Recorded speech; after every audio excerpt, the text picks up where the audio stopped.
Conservative candidates sign a contract with Texas, a blueprint to bring the Texas House further to the right. We are trying to reform the House, and my goal is to make it Republican once again. A move to challenge current leadership and diminish House Democrats, fueling division under the dome. There's an old saying in the building that you either respect us or you expect us, right? We take an in-depth look at the contract and what it could mean for state policy. Plus, there's new progress in the plan to bring more electricity to the Texas power grid. A groundbreaking gets attention from the governor as the state looks to meet growing demand for power.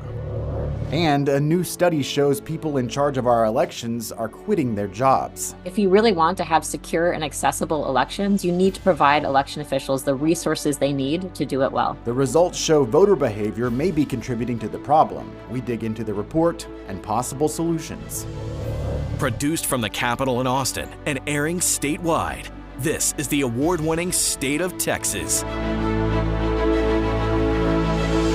Hello, and thank you for joining us. I'm Josh Hinkle. Big news from the Texas Senate as Lieutenant Governor Dan Patrick issued his list of interim charges. Patrick gave state senators 57 items to study before the next legislative session. A few of the charges focus on housing affordability, including how it relates to homelessness. A different charge calls for evaluating how large-scale purchases of homes by investors affect home prices. Governor Abbott relayed a similar concern earlier this spring. Other big interim charges include border security, like the effect Operation Lone Star has had on personnel, energy infrastructure, including managing the grid in relation to the state's population growth. Patrick also wants reports on how artificial intelligence will affect Texas and how to regulate the technology. He's also asking senators to examine hemp products like Delta 8 and Delta 9. That could lead to tougher regulations on the sale of those products. Patrick called for reports and recommendations on all the interim charges by December 1st. There's a new push for big changes in the Texas House. Some conservative challengers released what they call a contract with Texas. It promises to overhaul House leadership and to prevent Democrats from chairing committees. Capitol correspondent Ryan Chandler breaks down what it could mean for public policy in Texas. The House floor is closed right now for restoration, which is fitting because some of its most conservative occupants are pushing for this House to get a remodel in more ways than one.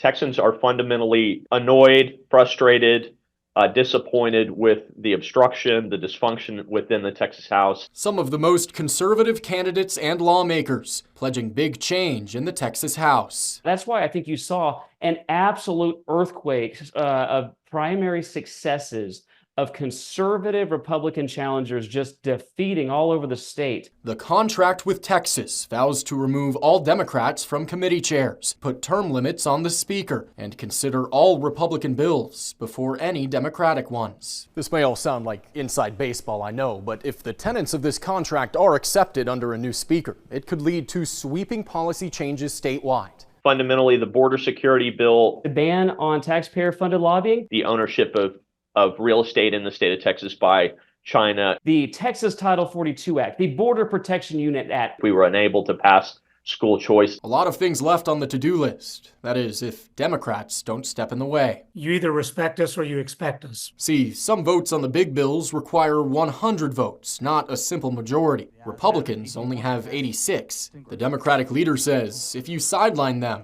you'll face the consequences. Sometimes you need 100 votes. And so I'd be careful what you ask for. Ryan Chandler, State of Texas.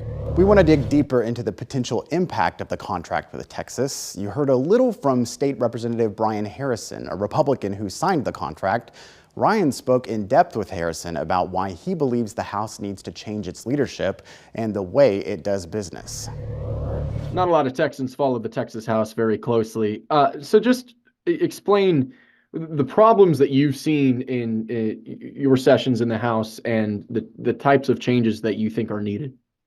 Yeah, well, you mentioned the Texas voters. I think voters' eyes are being opened like never in the history of our state to the complete corruption, dysfunction, and betrayal of the voters at the hands of elected so-called Republicans in the Texas House. And I was shocked to find this right after I got elected, after having served in the DC swamp for President Trump. I assumed every elected Republican in Texas was as willing to fight the swamp as hard as as we were in the Trump administration. But what did I find out? I found out that all these elected Republicans in Texas, once they get in office, behind closed doors, they sell their voters out. They empower the radical Democrats they have pledged to fight, and they collude with them to destroy liberty. And what we're trying to do here with this contract and with this initiative right here is to put the voters back in charge, be responsive to the will of the voters that have elected Republicans to the governor's office, the lieutenant governor's office, huge majorities in the Senate, huge majorities in the House, and every statewide office in the state of Texas. We are trying to reform the House, and my goal is to make it Republican once again. So it sounds like the problem is not even the Democrats, it's the Republicans. Well, anybody who thinks that I'm only critiquing the Democrats has not been paying attention. Of Republicans have a massive majority in the Texas House. Democrats couldn't even pass a birthday resolution, okay, if Republicans didn't help them because there's not enough of them. Every liberal, pro-big government socialist bill that passed, and there were many, passed because of the failed so-called Republican leadership team of Dave Phelan and his liberal lieutenants. And every Republican priority that died, the Democrats aren't responsible for that. They try to blame the Democrats. That's a convenient foil. That's an excuse. When liberal bills pass and when conservative bills die, I want to be very clear. It is the responsibility of the people who are culpable are the failed liberal leadership team of Dave Phelan and the liberal Republicans that he has empowered. Let's talk about who can take the mantle next then. First, I know it's really an open question now, but let's assume that Speaker Phelan survives his runoff. Do you think that he's reelected Speaker? Well, I don't know. I don't think so. I think even a lot of his committee chairmen, multiple of his committee chairmen have already moved on from him. So I think he's going to lose. And by the way, I'm going to do everything I can to help make sure he loses. But if he wins, it's maybe a fair question. Look at all the liberal Republicans he has written massive checks to. The Speaker of the House has handed out millions of dollars purchasing support. And that's why it's one of the things that the coalition of over 20 current and future members is committed to doing, is stopping that practice, not letting speakers dole out millions of dollars in political contributions so that they can buy votes for themselves, to decentralize power and make the Texas House more representative and a more democratic body. Have you considered jumping into the speaker's race?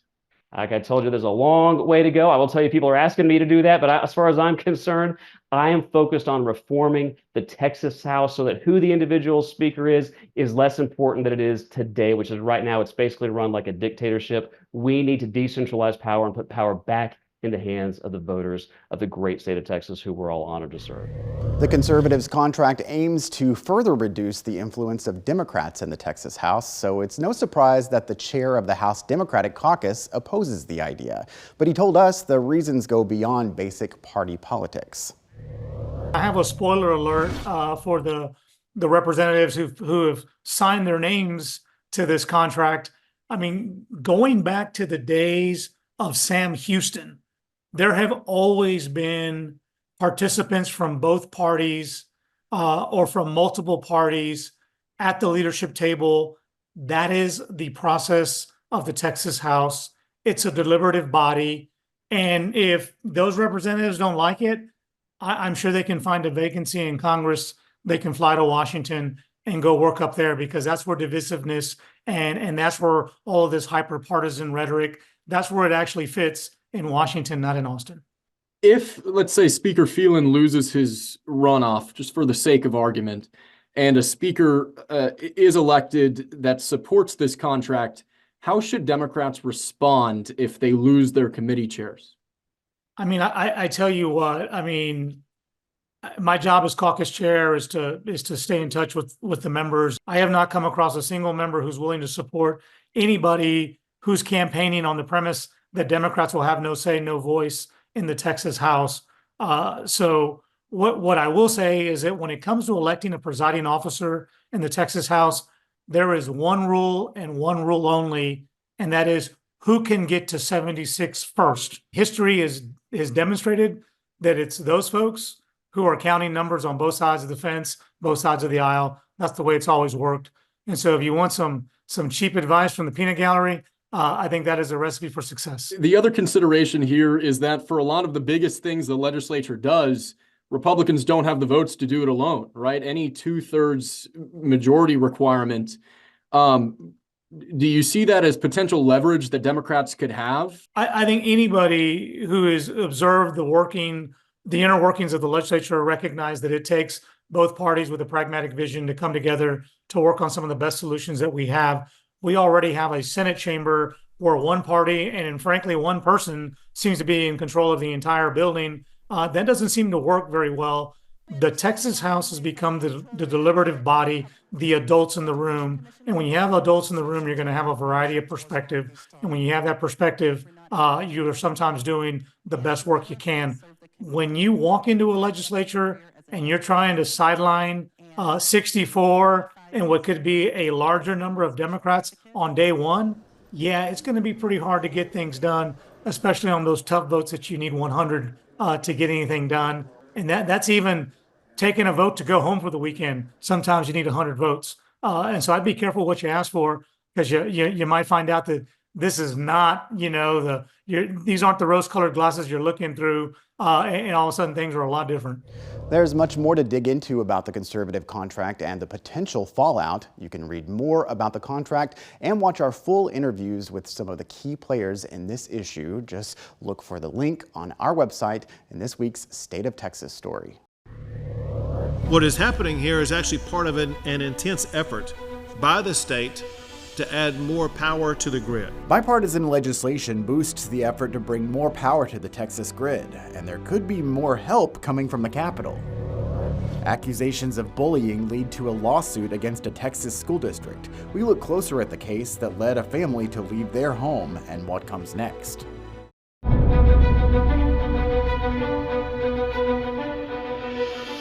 After the devastating power failures in February 2021, Texas lawmakers took steps to strengthen the state's power grid. We're starting to see the impact of those efforts, with work underway to bring more megawatts of power generation online. On Tuesday, Governor Greg Abbott celebrated a groundbreaking in Central Texas for a natural gas power plant. Politics reporter Brian Chandler toured the area and shows us what the plant means for the grid. On 51 acres, just a few miles from the highway, a future failsafe for tens of thousands of homes. We need more affordable, reliable power.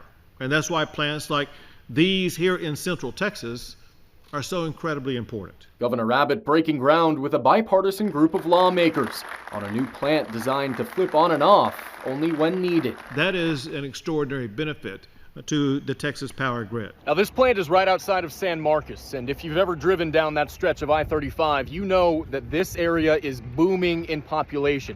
This is called a peaker plant because when the grid gets tight and the demand peaks, it will switch on. So about 100,000 homes in this area won't have to worry about the lights going off. What is happening here is actually part of an intense effort by the state to add more power to the grid. The builders behind this peaker plant could be one of the first to benefit from a $10 billion fund the legislature established last year, meant to entice energy companies to build in Texas with big cash incentives. With the legislature's leadership, with the governor's direction, and the opportunity to come in and be part of the solution long term is really critical. Democrats also supporting the plan to convey the push for dispatchable power doesn't take away from renewable sources. We rely so much on solar and wind, but we have solar when the sun shines and wind when the wind blows. So basically we need more dispatchable energy, and that is exactly what this peaker plant will do, the two peaker plants. Ryan Chandler, State of Texas. You may remember last November, Texas voters approved Prop 7, a constitutional amendment pushed forward by the legislature to create the Texas Energy Fund. That vote set aside $5 billion for projects to increase reliability for the state's electric grid. Most of the money will go toward building power plants fueled by natural gas. Lawmakers considered those plants dispatchable power, meaning the electricity is available on demand. The Sierra Club and other environmental groups opposed Prop 7. They don't like the plan's emphasis on power plants that contribute to climate change. Leaders of those groups say that dispatchable power can come from renewable energy stored with batteries. They point to projects like this battery storage installation in Saginaw, Texas. It's one of a few battery installations that have helped boost the state's grid when supplies got tight last summer. Combined, the installations have capacity to power more than 400,000 homes. However, the batteries can only provide that level of power for a few hours, while gas-powered peaking plants are designed to work as long as they're needed.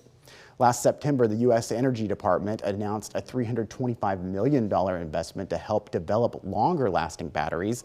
And at the state capitol, one interim charge from Lieutenant Governor Dan Patrick calls for exploring innovative power generation. That includes dispatchable power from modular nuclear reactors, advanced batteries, and hydrogen and geothermal resources. The Senate Business and Commerce Committee is tasked with issuing recommendations on this interim charge by December 1st.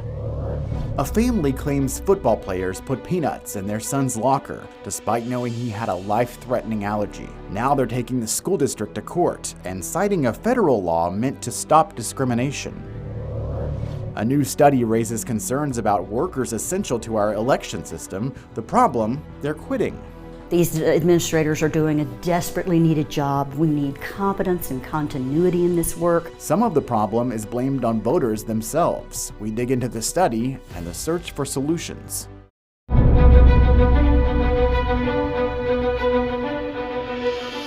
It's a case that could influence how Texas schools handle accusations of bullying. The family of a former Lake Travis ISD football player is suing the school district, the superintendent, and head football coach. The teen has a severe peanut allergy. His teammates put peanuts in his locker. His family claims the district failed to take action to prevent bullying against their son. Investigator Kelly Wiley first brought us this story back in February.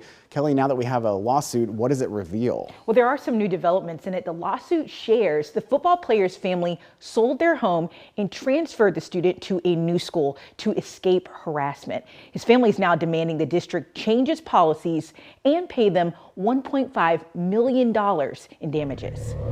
In January, Shauna Manning told KXAN she was hopeful for a resolution with Lake Travis ISD after she says the students who put peanuts in her allergic son's locker only face what she called minimal punishment. I'm really hopeful that they're going to do the right thing. Now her son has transferred to a different school, and her family is suing the school district, along with the head football coach, high school administrators, and the superintendent. The lawsuit alleges her son was subjected to disability-based harassment, bullying, and assault by other students due to his life-threatening peanut allergies, and that the district's inaction created a hostile environment and exacerbated the situation. The district told KXAN in February it determined the incident did not meet the legal elements of bullying, cautioning that even if it wasn't considered bullying, the district can still address behaviors that do not meet expectations in policy or programs. The district also said the Texas Education Agency reviewed the incident and found Lake Travis ISD did not violate state law or policy. In a statement about the lawsuit, Lake Travis ISD officials said, "We responded immediately when we learned of the situation, conducting a thorough investigation. We disagree with the allegations contained in the lawsuit, and we look forward to responding through the appropriate legal channels. The safety of our students and staff is our highest priority." We reached out to the district employees named in the lawsuit, but we have not yet heard back. All right, thank you, Kelly. This story is a follow-up to our Protecting Students investigation. You can see the full report in this week's State of Texas story on our website. We have links to the legislation that give Texas school districts more power to investigate bullying, plus data showing how TEA handles complaints. Who's leading the people who make sure your vote counts? A new study shows people in charge of our elections are quitting their jobs. We look closer at the reasons and some solutions.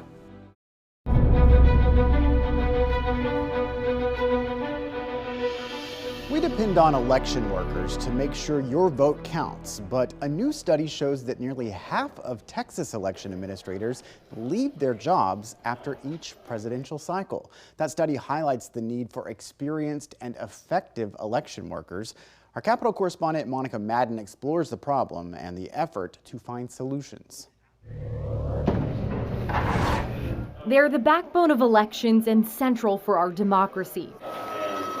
But 2/5 of Texas's election administrators leave the job every presidential cycle. Elections administrators are being yelled at and screamed at and harassed and threatened. Retired Travis County Clerk Dana Debevoise says it's something that should concern all citizens. These administrators are doing a desperately needed job. We need competence and continuity in this work.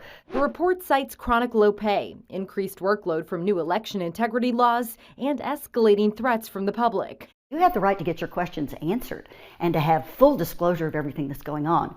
What we don't have the right to do as a society is to inflict this kind of intimidation and threat against people who are trying to do such an important job for us. But they are tired. All of the pressure takes a toll. Rachel Ori, who co-wrote the study, says these turnover rates are the result of chronic and emerging challenges. If you really want to have secure and accessible elections, you need to provide election officials the resources they need to do it well. Their study recommends more federal and state funding for election offices and a pipeline of successors to help retain that institutional knowledge. But Ori says the report shouldn't cause alarm now. If anything, we're trying to turn the volume down. We see that there are these long-term issues that we need to be better paying attention to as a field and as lawmakers. Monica Madden, State of Texas. The Bipartisan Policy Center analyzed turnover data for every local election chief in the United States who ran midterm and presidential elections from 2000 to 2024. The data showed a big spike in Texas between 2004 and 2008. We posted the findings of the study on our webpage. Just click on the link for this week's State of Texas story. Thank you again for joining us for State of Texas. I'm Josh Hinkle, and we'll be back next week to bring you an in-depth look at Texas politics.